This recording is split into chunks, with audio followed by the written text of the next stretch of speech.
गहरी रात थी। घड़ी की सुइयां 2:30 के करीब पहुंच चुकी थीं। चारों ओर सिर्फ समुद्र की गहराइयां और लहरों की भयानक गरज। SS वॉयेजर नाम का जहाज अपनी तय दिशा में बढ़ रहा था। कप्तान रॉबर्ट ब्रिग्स एक अनुभवी नाविक थे। अपनी छोटी सी केबिन में नेविगेशन चार्ट पर नजर गड़ाए बैठे थे। रेडियो से एक अजीब टूटी फूटी आवाज आई। एक SOS सिग्नल। हेल्प हेल्प, कोई है, हम डूब रहे हैं। कप्तान के रोंगटे खड़े हो गए।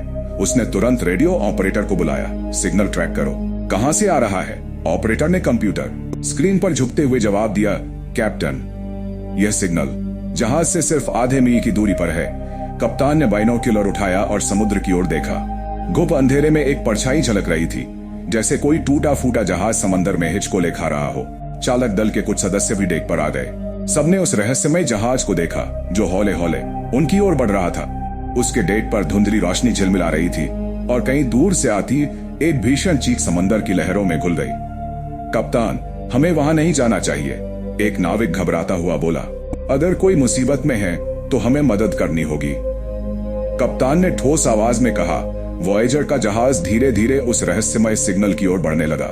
जैसे जैसे वे नजदीक आते गए, जहाज का नाम उभरकर सामने आया, SS क्रिसेंट मून। कप्तान की आंखें चौड़ी हो गई। इम्पॉसिबल। ऑपरेटर के हाथ कांपने लगे।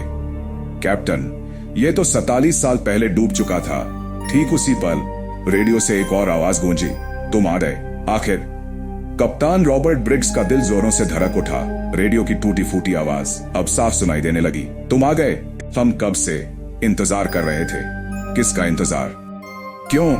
कप्तान ने एक गहरी सांस ली और अपने दल को आदेश दिया, लाइफ बोट तैयार करो, हमें देखना होगा कि वहां कोई जिंदा है या नहीं।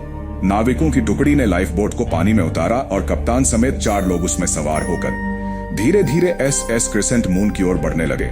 जहाज जर्जर और खामोश था, जैसे सदियों से इस गहरे समुद्र में फंसा हो। बोर्डिंग लैडर अब भी जहाज से लटक रहा था। कप्तान ने हिम्मत जुटाई और चढ़ने लगा। ऊपर पहुंचते ही उसे एक अजीब सी ठंड महसूस हुई, इतनी ठंडी कि उसके शरीर में झुरझुरी दौड़ गई। बाकी नाविक भी एक एक करके डेक पर चढ़ाए। सब तरफ सन्नाटा, सिर्फ ठंडी हवा और लहरों की गूंज। एक भारी कदमों की आवाज डेक पर गूंजी। कौन है वहां? कप्तान की आवाज गूंज उठी। कोई जवाब नहीं। फिर धुंध में एक आकृति उभरी, फटी पुरानी नेवी की जैकेट पहने, चेहरा आधा सड़ा हुआ, आंखों में खालीपन।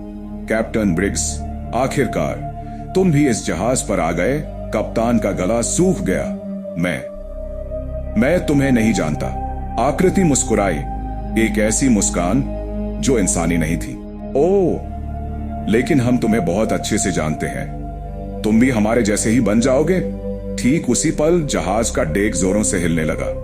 धातु चरमराने की आवाजें आईं। चारों ओर से सड़ चुके हाथ उठने लगे, जैसे कोई पुरानी दफना आत्माएं जाग रही हों। भागो, कप्तान ने चिल्लाया, लेकिन बहुत देर हो चुकी थी।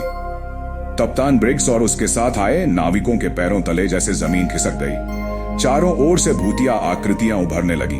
उनके चेहरे विकृत थे, आंखों में सिर्फ अंधेरा। तुम बच नहीं सकते।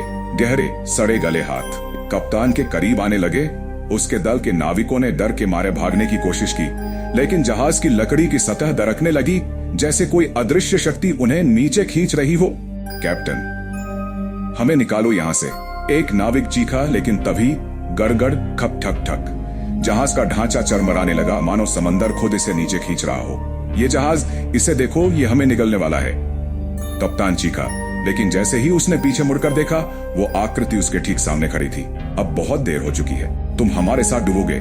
एक झटके में वो सरागला हाथ कप्तान के चेहरे पर पड़ा और उसकी आंखों के सामने अंधेरा छा गया। SS वॉयेजर पर जहाज के बाकी क्रू रेडियो पर संपर्क करने की कोशिश कर रहे थे। कैप्टन ब्रिग्स, रिप्लाई करो, क्या हुआ वहां? कोई जवाब नहीं। फिर रेडियो से एक धीमी घिसकती हुई आवाज आई, हम वापस आ रहे हैं। वॉयेजर के क्रू ने राहत की सांस ली, लेकिन तभी एक ठंडी हवा पूरे जहाज में दौड़ गई। अचानक जहाज की सभी लाइट्स एक पल को झपकी और फिर बंद हो गईं। गहरे अंधेरे में लहरों के शोर के बीच एक आवाज गूंजी, अब तुम भी हमारे हो। इसका दूसरा पार्ट देखने के लिए कमेंट करें। अगर वीडियो अच्छी लगी है तो चैनल को सब्सक्राइब एंड वीडियो लाइक करें और शेयर जरूर करें।